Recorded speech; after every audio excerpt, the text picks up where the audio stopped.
Hello, good morning, Chairman and Commissioners. My name is Lindsey Gulden. I'm a UT grad who lived in Texas for more than 2 decades. I worked for oil and gas, and now I research carbon capture and storage.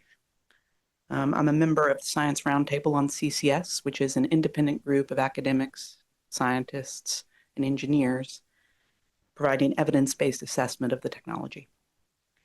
Based on that evidence, CCS as currently proposed is not safe for Texans.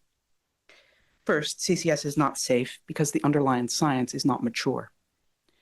Some assume that Texas's century of oil and gas experience means that we already know how to safely inject CO2 into deep saline aquifers. We do not. Injecting supercritical CO2 into pressurized deep saline aquifers is not extraction.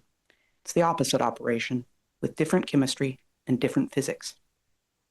We are pushing a corrosive, reactive fluid into a pressurized briny formation and asking it to stay there permanently.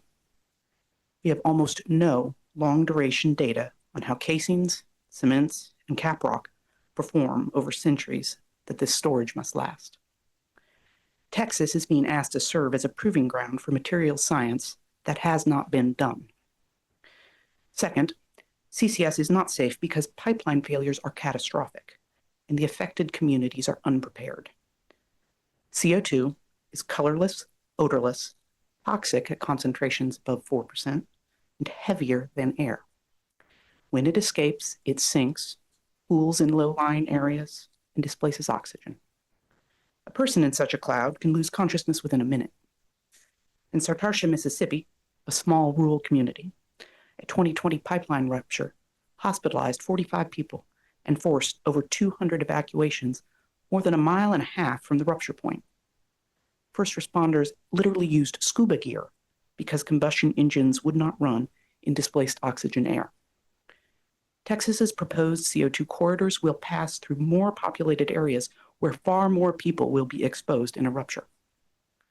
Third, CCS is not safe because injected CO2 does not stay where it is put, and it is almost impossible to predict where it will go with today's very best computer models. Underground, it migrates along faults, fractures, and aging legacy wellbores. It forms carbonic acid that corrodes steel and contaminates drinking water.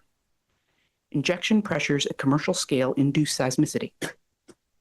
Much of the data needed to evaluate these risks is withheld from the public as confidential business information, leaving regulators, first responders, and communities living above these projects without the information they need.